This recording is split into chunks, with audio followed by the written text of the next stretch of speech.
Hello, welcome to my channel. My name is Jonna. This is jhonaohemgee. Today I will be reviewing Real Housewives of Atlanta season 15 episode 10, Healing by Sheree. Y'all, I don't know. Atlanta has to do something to like kick it in high gear because the seasons and the episodes have really just been like dull. I don't know what they need to do. There's been some talk like maybe they need to bring Portia back. I'm not the biggest fan of Portia ever since like that stuff with her and Candy and Phaedra a couple years back, and she had her own like little spin-off, and to me she really didn't show herself in the best light. I mean, I know she's like a fun girl, but I don't know. I'm not the biggest Portia fan. Now, who I would love to see is Nene, but I don't think Andy Cohen would ever have that, bringing Nene back on the show. But Nene is reality TV gold. Like, I would love to see her back, but I don't know how well she would jive with these new girls. I'm not sure if her and Marlo are even still cool. Like, they don't mention Nene at all, so it's really weird. But anyway, let's go ahead and get right on into this recap. So we start this episode off with little snippets of the ladies. So we learned that Brooklyn, Kenya's daughter, is just now meeting her granddad, Kenya's father.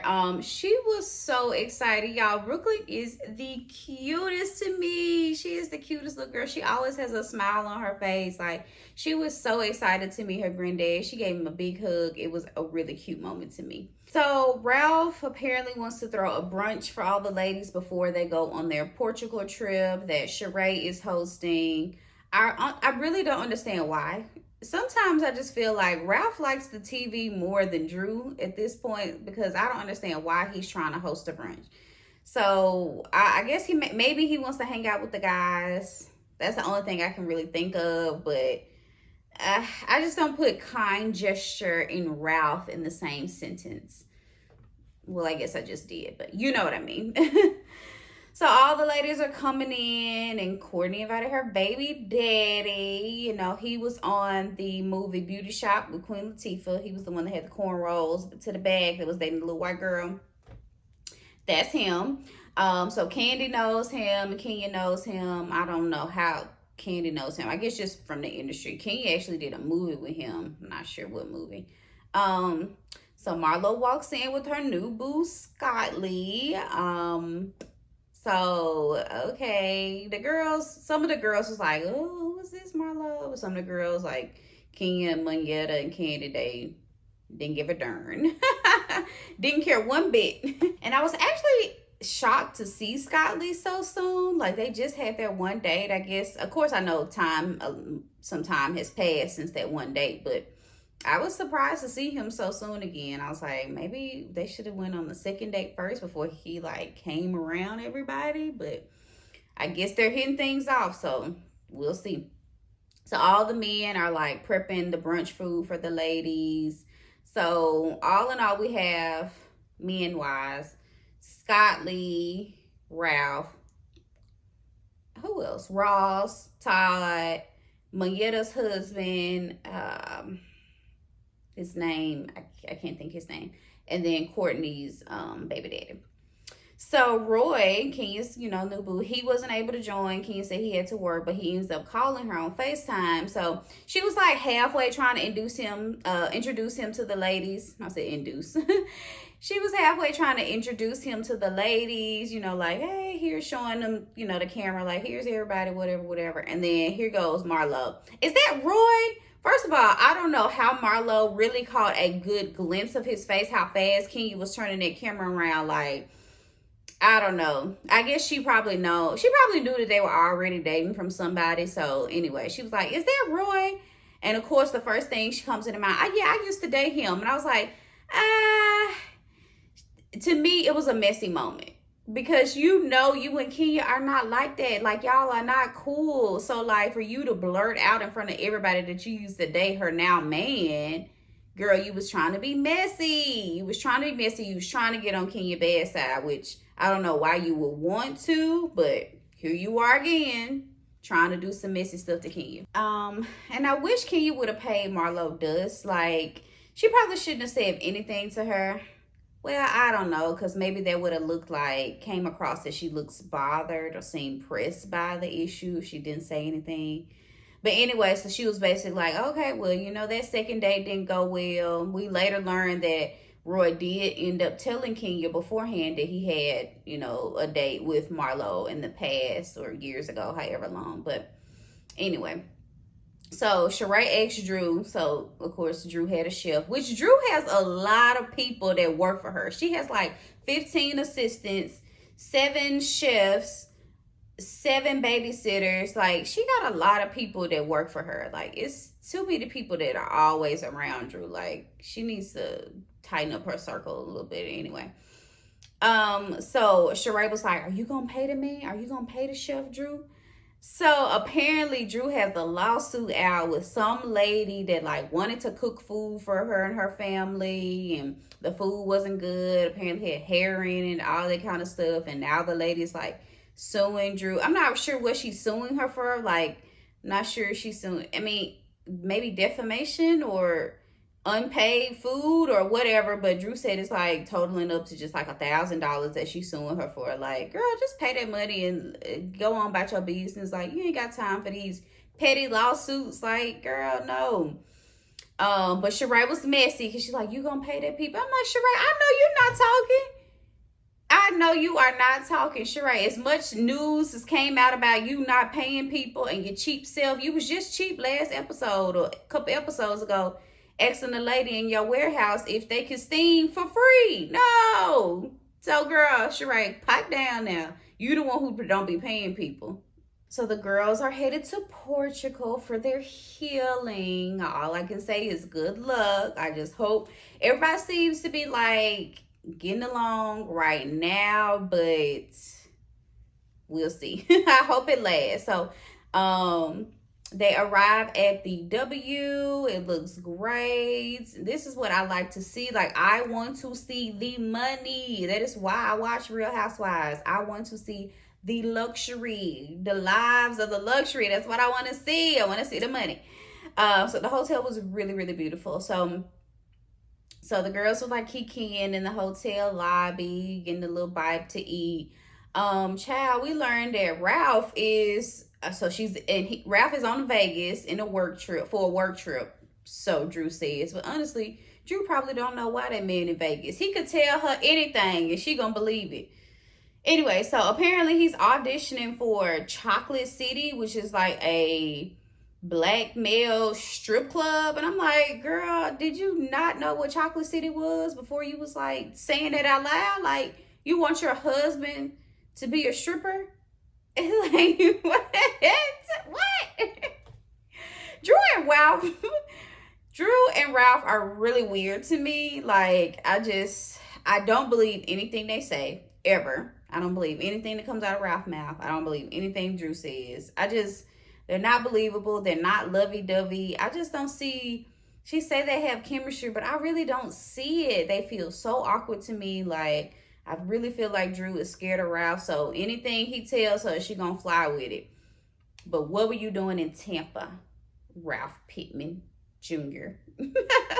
Yeah, so the hotel rooms were really, really nice. The views were amazing. I've been to Portugal before, but I wouldn't really call it a trip. I just had like a long layover, but it was really, really beautiful. We were able to do like a little bus tour.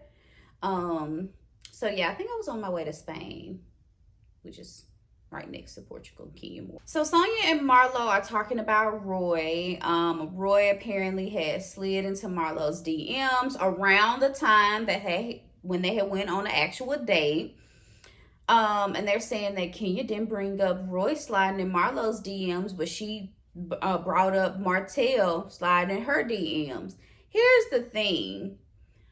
Martell is a known cheater, okay? We all know this, okay? The world knows this at this point. Martell cheated on his wife and then had a baby outside of his marriage, okay? So Kenya was just trying to make Sheree aware that this DM that Martell sent her could have happened during the time that they were actually dating, him and Sheree, rather. The difference with Marlo is that Kenya was not talking to Roy during that time. nor is she dating a well-known cheater. Like, it's a little bit different, okay? Also, Kenya also told us that Roy told her about Marlo and about him going on the date with Marlo. So he's being transparent. And then remember, Martell actually lied about the DM first. When they initially brought it to him, he lied. He was like, I ain't never sent you no DM. And then they had to circle back around. He was like, oh, this the DM you talking about? Yeah, I sent you this like years ago.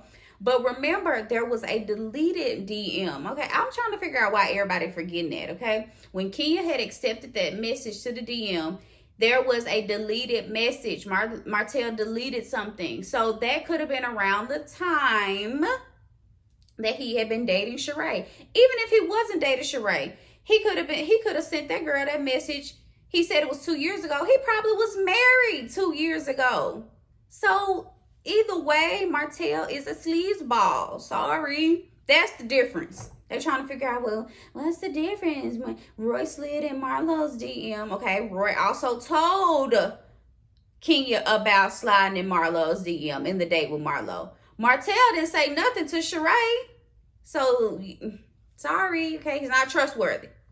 And to me, Roy mentioning it to Kenya, you know, it's showing that he's, you know, trying to gain her trust. He knows that Kenya is going to be around Marlo at some point. It's bound to come up, so he let her know from the jump, okay?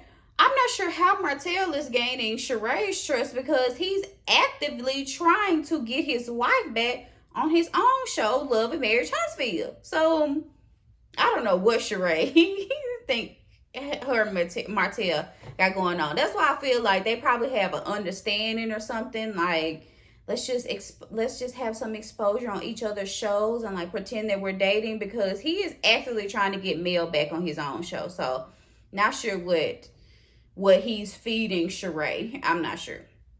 So anyway, the ladies are headed to dinner. They seem to all be getting along. I have my fingers crossed because I'm just hoping for some fun at this point. Like, I just need some fun. I want to see the luxury. I want to see the fun. I want to see the boat trips. I want to see it all, okay? So anyway, so Sheree asks if, like, hey, if you have an issue, go ahead and put it on the table. So, y'all best friend Courtney. Apparently, she has an issue with Kenya. When they were at the brunch at Drew's house, Courtney was like touching on Kenya, like, you know, she was sitting right beside her doing all that, and Kenya just asked her like, hey, we're not like that here, please stop touching me, like, I don't like it. So Courtney was like, well, I don't know how we're beefing, I don't know how we got on the wrong foot. And Kenya was just telling her, like, at first it did come off as playful, but then as time progressed, it started to feel very condescending, and I'm just expressing my boundary to you. And Drew did, you know, say that at the brunch, like, hey, she's just saying that this is a boundary of hers. She doesn't like all the touching. Y'all are not like best friends, okay? Y'all barely even know each other. Like, that's her boundary. Don't touch her. Like, all you have to do is respect it. And I think that's okay. Like, that's okay to say. Like, some people are not as touchy-feely, so don't touch me. And that should still be respected, you know. And I do feel like Courtney was being a little condescending, and that's the vibe that I get from her every time. I'm like, she came in too hot. She came in very condescending to Candy, now to Kenya, and somebody else is gonna be next. Like, I think that's just her personality. Like, I mean, her personality is just, it's not reading well on camera to me, but that's y'all best friends, so I'm gonna let y'all have it. So Drew decides to bring up Sheree's messiness at the brunch when Sheree was asking her, like, are you gonna pay that shelf? Like, girl, hush, okay? You the one who don't pay people. So anyway, so Sheree brings up the fact that Drew was talking about Sheree, even though they had already squashed that last episode or episode or two ago. They had already squashed that. So I agree with Drew about this. She's like, you know, they talking about that she by Sheree moment, but they had decided to move forward from it. So, but the fact that Sheree is bringing it back up lets you know that Sheree is not over the situation. So if you're not, don't make a ploy to move forward or make a plan to move forward with the girl if you still harboring some ill will feelings to her about what she said about she by Sheree. And actually, Candy and Kenya actually corroborated Drew's story that somebody told them they had to give some of the stuff back from She by Sheree. And Sheree was like, well, I don't believe y'all. Like, why would they make that up? Like, you don't think Candy can afford to get her own She by Sheree or Kenya? Why would they make that up? Like, somebody probably told them, like, somebody on your team, Sheree, like, y'all can't really have all this stuff now. We gotta go sell it for a product, you know, like, like, no, I believe them. Like, I don't see why they would make that up. So I just feel like Drew was just trying to explain herself, like, it hurt her feelings that you're bringing up this lawsuit in front of everybody, trying to make a little joke or two, like, but this situation at the brunch just happened 2 days ago, so I feel like it's still enough time for Drew to, I mean, she could still feel some type of way, okay? They hadn't hashed it out like they hashed out the She by Sheree thing. So Sheree was really being childish. Like, Drew was trying to express herself. Sheree was like laughing